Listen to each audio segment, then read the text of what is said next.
Halo, kembali lagi bersama saya Ruby Aman di program Rahasia Investasi Sukses. Kali ini kita bakal bicara tentang jewelry dan juga pelaku di dunia pageant. Ada Ibu Leni Hartono. Apa kabar, Bu? Oh, baik, terima kasih sudah mengundang saya ke sini.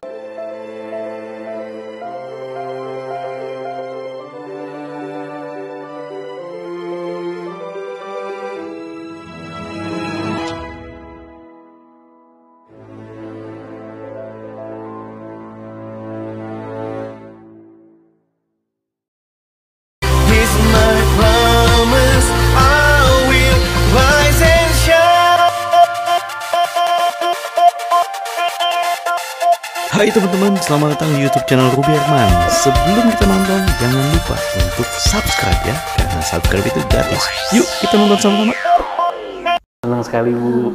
Waktu itu ketemu di acara Miss Mega Bintang Banten Gala Dinner ya? Iya, betul. Wah, dan pas itu juga Bu Leni sebagai pembuat crown-nya ya? Benar. Luar biasa tuh crown-nya. Terima kasih. Mantap. Nah, kita mau kenalan nih. Ibu Leni ini ternyata aktif di bidang jewelry, ya kan? Mungkin boleh perkenalan dulu, Bu, dan juga bagaimana, kenapa Ibu awal mulanya bisa masuk ke dunia jewelry ini, Bu? Sebetulnya karena sebelumnya saya sempat kerja di perusahaan jewelry juga di tahun 98 itu, kerja cukup lama ya, hampir 10 tahun. 10 tahun. Sebelum saya, itu waktu di Bali ya, sebelum saya kembali ke Jakarta, merantau, itu balik lagi ke Bali. Kayaknya belum bisa melupakan keasikan waktu saya masih bekerja di bidang jewelry itu gitu. Sehingga pada akhirnya saya memutuskan untuk mau coba-coba gitu, memulai usaha di jewelry ini. Jadi saya benar-benar waktu itu spekulasi sih ya. Spekulasi? Sejak tahun berapa tuh, Bu? Waktu itu sebenarnya sempat kerjain dari rumah sih, dari sempat waktu itu masih tukang-tukang itu masih sedikit ya, karena kan saya masih coba ya, jadi masih kerjanya di garasi, kerja di dapur kayak gitu. Akhirnya waktu tahun 2010 baru saya putuskan harus saya buat usaha yang resmi, karena saya lihat kayaknya bakal bagus gitu kan, dan saya punya potensi di sana. Pada akhirnya saya beranikan diri untuk buka usaha beneran gitu. Buka usaha beneran di jewelry itu ya? Betul. Nama brandnya apa, Bu? Sekarang pakai nama brandnya, untuk branding saya ada Leni Hartono Jewelry, tapi sebelumnya itu saya pakainya Darmon Silver. Oke. Kalau Darmon Silver itu lebih ke ekspor bisnis, jadi kami memproduksi ribuan pieces, bahkan sampai puluhan ribu per bulan untuk ekspor saja. Gitu. Tapi kalau untuk yang sekarang saya sedang branding itu, untuk nama saya sendiri Leni Hartono Jewelry itu different kind of brand sama segmen marketnya lain. Jadi kalau punya saya lebih ke fashion jewelry. Fashion jewelry. Ya. Jadi dan kalung, anting, ya termasuk gelang. crown itu sekarang menjadi salah satu yang sedang saya mau promosikan dan branding gitu. Nah, untuk kayak crown tadi, Bu ya, itu custom, Bu ya, atau gimana? Itu tergantung Bu Leni sendiri atau gimana sih? Tergantung permintaan sih sebenarnya, tapi dari saya sendiri juga dari desainer tim saya itu juga selalu membuat kreasi-kreasi baru untuk stok aja gitu. Tapi yang belakangan ini lebih sering sih mereka memang made to order. Jadi setiap daerah tentunya punya filosofinya sendiri yang ingin ditampilkan. Seperti yang Banten kemarin itu kan logo Banten tuh. Logo Banten tuh ya. Itu sempat saya pikir sih, saya sempat kayak aduh bagus kayaknya kan logo ya, kebayang logo kan udah pakem gitu kan. Gimana caranya supaya logo itu tidak kaku menjadi mahkotanya itu kan. Ternyata pada akhirnya setelah dikotak-kotik bagus juga jadinya, seneng banget. Karena itu pertama kali kami buat crown berdasarkan logo kota gitu. Yang mana udah pakem, yang udah kayak bisa berubah-ubah kan. Bagaimana caranya logo yang seperti itu tetap kelihatan cantik ketika menjadi mahkota, itu tantangan banget, dan puji Tuhan akhirnya bagus gitu. Keren banget tuh. Nah, untuk proses pembuatannya itu dari itu berapa lama, Ibu? Proses pembuatannya itu tergantung kerumitannya juga, tapi biasanya yang bikin lama itu justru nunggu batu permatanya. Kalau misalnya untuk proses dari mengukir ataupun 3D printing itu bisa dikejar sampai 1 minggu lah ya. Terus proses di tukang produksinya itu dari jewelernya itu juga bisa dipercepat sampai 1 minggu, jadi kurang lebih 2 minggu lah. Tapi biasanya yang lama itu adalah menunggu import permatanya gitu. Biasanya itu belum nanti ketahan di custom kayak gitu. Itu nggak bisa diprediksi kalau udah ketahan di custom kayak gitu. Bisa sebulan nunggunya, bisa sebulan setengah. Makanya saya selalu sarankan kalau ada yang mau pesan mahkota, sebisa mungkin batunya memang permatanya ada di Indonesia, palingnya di Jakarta lah saya bisa beli. Tapi kadang-kadang ada orang yang nggak mau, aku mau batunya spesifik, misalnya Blue Topaz London atau apa yang memang saya kebetulan di Bali nggak ada, terus sekarang nyari di Jakarta juga susah. Udahlah aku beli di langgananku yang supplier khusus itu di Jameson di India. Jadi kadang-kadang pesennya aja cuttingnya bisa 2-3 minggu belum stuck di custom. Seperti itu, jadi itu nggak bisa diprediksi. Tapi so far sih Sejauh ini semua permintaan crown semua saya on time gitu. Nah, ini juga tren di dunia pageant ini kan sekarang banyak sekali ya, dan sedang tren banget ya secara crown itu kan, wah, menjadi sebuah kebanggaan gitu ya. Betul. Bagi yang pemenangnya gitu kan ya. Nah, kalau ini sekali lagi sifatnya konsultasi dulu Bu, ngobrol. Iya, betul. Jadi setiap daerah ataupun setiap individual putrinya itu mereka punya keinginan sendiri. Misalnya aku ingin crownnya itu lebih melambangkan misalnya sesuatu, atau mungkin event itu sendiri, misalnya apa Miss Global atau Miss Earth, estetik, mereka punya ini sendiri yang memang mereka mau, aku mau mahkotanya menceritakan ini, atau misalnya kayak kemarin yang dari itu Miss Tourism itu Grand Tourism, dia memang ada logo khusus yang memang saya aplikasikan ke mahkotanya, termasuk yang satu Wonderful Indonesia ya kayak gitu. Nah, itu dibuat menjadi bentuk mahkota seperti itu tantangan banget sih, tapi akhirnya udah jadi sih. Wow, iya. Wah, dan tadi kan Ibu stay-nya di Bali ya? Iya. Banyak kan mungkin Jabodetabek dan juga se-Indonesia ya, masing-masing regional director tergantung ya, ada, betul. Itu mungkin pertamanya gimana tuh Bu? By telepon dulu, Zoom meeting atau gimana? Kebanyakan sih via Instagram, mereka DM ya, karena kan awalnya belum tahu nomor WhatsApp saya, jadi mereka karena udah tahu Leni Hartono, terus kan kayak lagi, katanya sih lagi tren buat crown gitu kan, jadi pada DM, terus Ibu bisa nggak bantuin saya buat crown? Biasanya dari sana, kalau saya orangnya serius baru saya kasih nomor WhatsApp-nya saya gitu. Justru mereka akan follow up lewat WhatsApp, mengirimkan cerita yang mereka mau, terus ada mengirimkan gambaran kurang lebihnya saya maunya bentuknya seperti ini. Habis itu baru saya diskusikan dengan tim saya. Biasanya sih 1 hari cukup diskusi, terus kami tuangkan dalam sketsa, nanti dikembalikan lagi ke yang minta request tadi mahkota. Habis itu biasanya ada revisi 2-3 kali lah. Kayak kurang ini, kurang itu, karena kan menyesuaikan keinginan yang beli gitu kan. Jadi seperti itu prosesnya. Habis setelah deal, sketsanya oke, baru kami masuk ke produksi, baru dibuat ukirannya itu. Karena hampir semua harus diukir. Iya. DP dulu kali Bu. Tergantung perjanjian sih. Perjanjian DP dulu, ada yang kalau udah kenal ya udah lantar kalau udah jadi kayak gitu. Nah, Ibu sendiri berarti production-nya di Bali ya Bu ya? Kalau iya, semuanya di Bali. Semuanya di Bali ya. Tertinggal ini baru dikirim ya. Iya. Wah, mantap nih. Nah, terus juga ini kan di bisnis jewelry jalan, terus saya dengar-dengar juga Ibu juga masuk juga ke dunia perpageantan juga nih. Iya, betul. Iya. Nah, mungkin boleh diceritain Bu, apa yang saya dengar berhubungan sama Putri Indonesia. Iya, betul. Saya beruntung sekali tahun kemarin dipercaya oleh Yayasan Putri Indonesia untuk memegang license holder di Bali. Gitu. Jadi ini adalah tahun kedua, dan memang kalau di pageant itu emang dari kecil emang saya suka banget gitu loh. Itu adalah satu kayak impian banget gitu kan. Saya pengen banget dulu tuh kalau nggak acara-acara misalnya di TV gitu kan, kayak aduh saya pengen seneng kali gitu kan, tapi karena saya memang nggak cocok menjadi miss-missan itu, akhirnya Tuhan memberikan saya anugerah yang lain di mana saya mengadakan itu sekarang termasuk salah satu yang perwujudan mimpi buat saya ya. Walaupun saya hanya license holder, tapi pada akhirnya saya melahirkan ya putri-putri itu gitu. Jadi kayaknya tuh seneng banget, itu malah lebih daripada mimpi yang saya pernah pikirkan gitu. Dan sekarang saya sudah punya 2 queen. 2 queen ya? Iya. Wah, mantap. Seneng banget. Iya. Wah. Itu waktu penyelenggaraan itu pesertanya berapa banyak Bu yang Putri Indonesia yang Bali? Yang tahun ini audisi 18. Audisi 18. Terus diseleksi 10, habis itu 5, 3 baru 1. Oh, tapi 18 juga tersortir tuh ya dari. Iya. Iya. Agak susah sih sebenarnya mencari untuk audisi itu, terutama karena ada syarat tinggi badan. Jadi kalau cari yang cantik, pinter, agak banyak ya, maksudnya agak mudah lah. Tapi kalau udah masuk ke kriteria tinggi badan itu biasanya mental gitu loh. Karena yang cantik banyak, yang pinter banyak, tingginya 160, 162, paling mentok 165, itu nggak memenuhi standar. Makanya akhirnya tuh mental semua, padahal udah looknya udah oke banget tuh gitu. Terus public speakingnya udah keren gitu kan. Aduh, tinggi badannya cuma segitu, akhirnya nggak bisa. Jadi dapatnya 18 tuh yang memang 168 ke atas. 168 ke atas ya. Betul. Oke, dari sini kita bisa info ini buat teman-teman yang nonton, mungkin apalagi punya anak gitu ya, pastikan gizinya. Iya. gitu mungkin gitu ya. Itu syarat minimal banget sih. 168 untuk saya rasa untuk semua pageant, dan memang kalau menurut saya secara look ya memang harus segitu sih. Kalau misalnya di bawah itu kayak kurang ya untuk pageant look ya gitu. Berarti ini audisi dan sudah pemilihan ya Bu ya? Kami sudah grand final, sudah punya winnernya sekarang ya. Wah, mantap nih. Kemudian juga ini pasti menuju nasional dong Bu ya? Betul, iya. Wah, di bulan apa Bu? Bulan Maret nanti. Bulan Maret ya? Ya nanti Februari ini sudah mulai kegiatan prakarantina, jadi ntar mungkin awal Maret atau pertengahan udah grand final.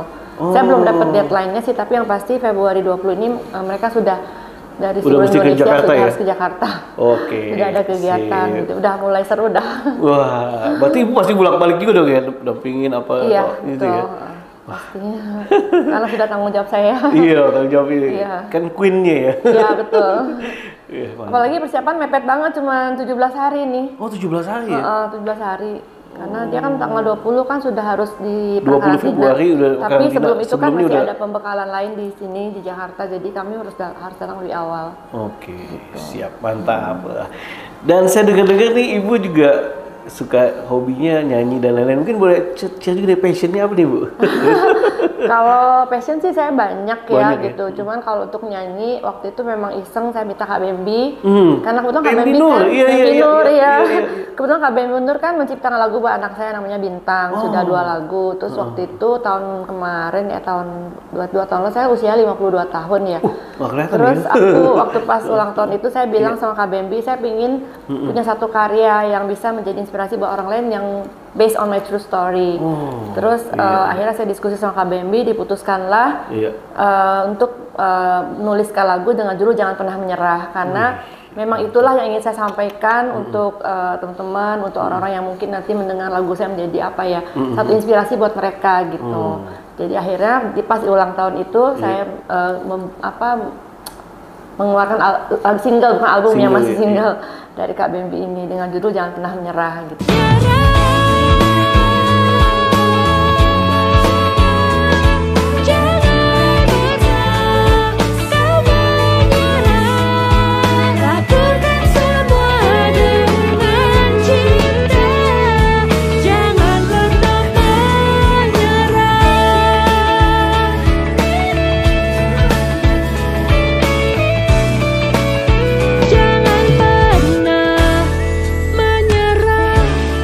Dan sekarang udah diputar di banyak radio sih, justru di banyak. Sekarang bikin video klip juga dong. Video klip udah pernah buat sih, cuma belum saya posting. Tapi kalau di radio-radio sih udah banyak. Udah banyak yang minta karena banyak yang DM kan. Banyak yang DM dari satu radio ke radio lain, akhirnya dengerin kalian minta dong, saya juga mau gitu. Akhirnya pada nge-DM di Instagram. Akhirnya saya kirim-kirimin terus banyak di beberapa radio di berbagai kota di Indonesia udah putar lagu itu. Nah, nanti kita masukin di sini Bu ya.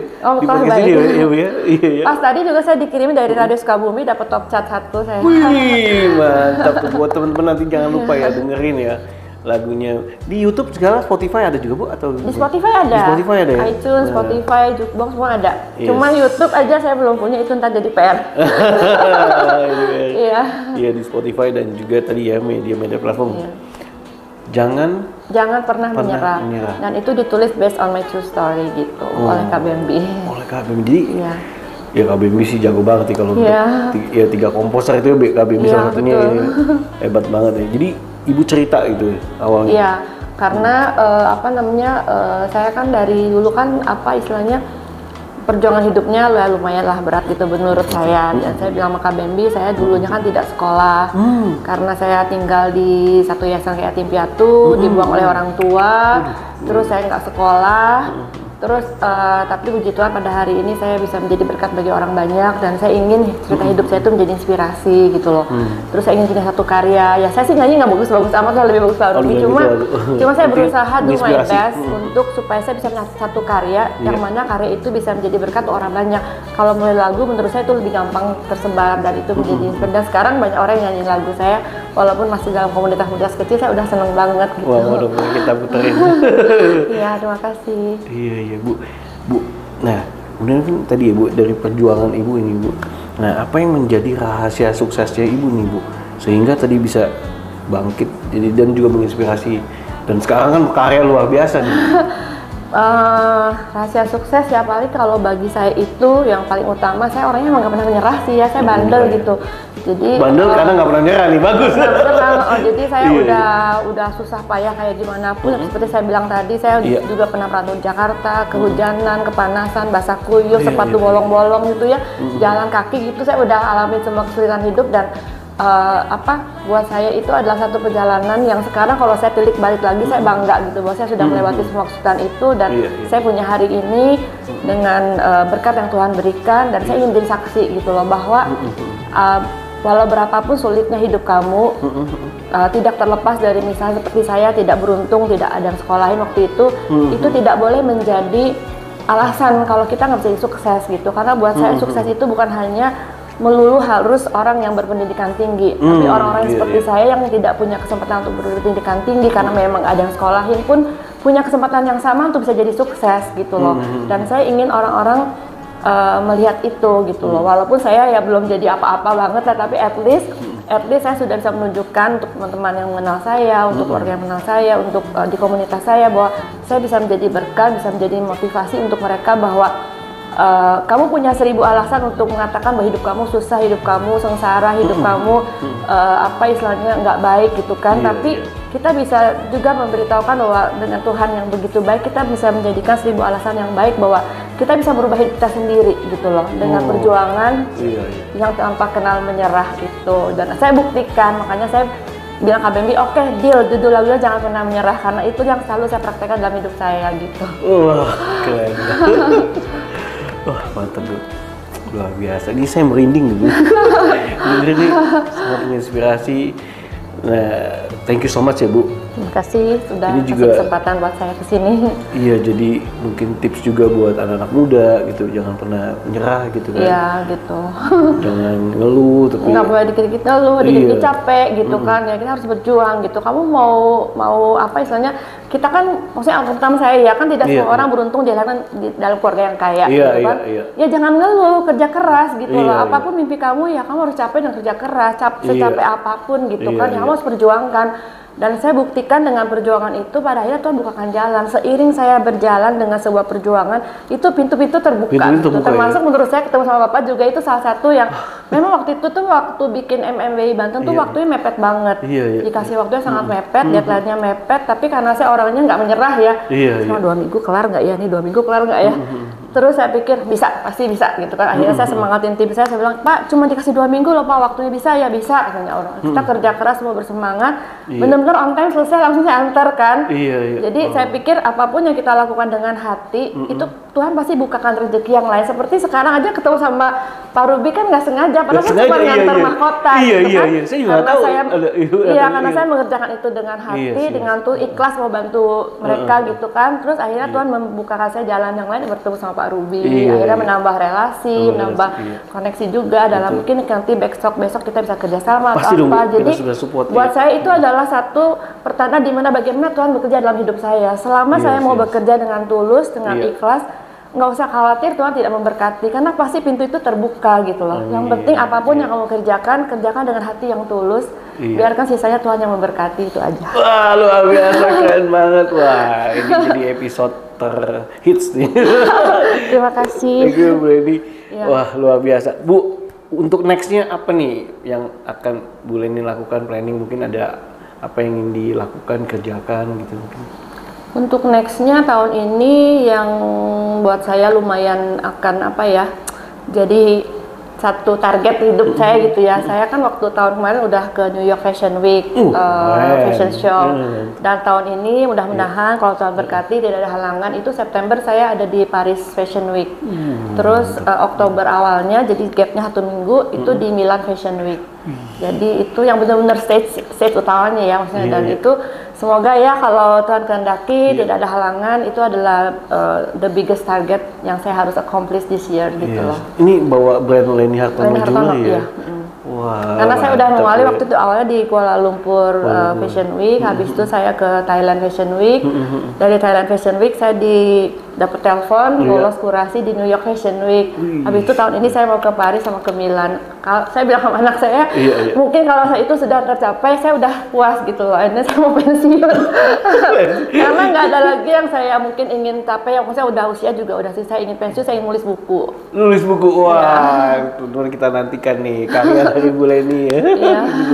Bu Leni, thank you so much sih, sangat menginspirasi sekali. Thank you buat waktunya, sukses ya Bu. Semoga impian tercapai. Amin, terima kasih. kasih. Demikian teman-teman video kali ini, semoga bermanfaat. Pastinya bermanfaat sih. Ya, semoga teman-teman yang nonton ini yang mungkin lagi ada pergumulan jangan pernah menyerah. Betul. Seperti kata Bu Leni. Sampai jumpa di next video rahasia investasi sukses. Jangan lupa like, komen, dan share video ini. Sampai jumpa next episode. Saya Ruby Herman. Bye bye.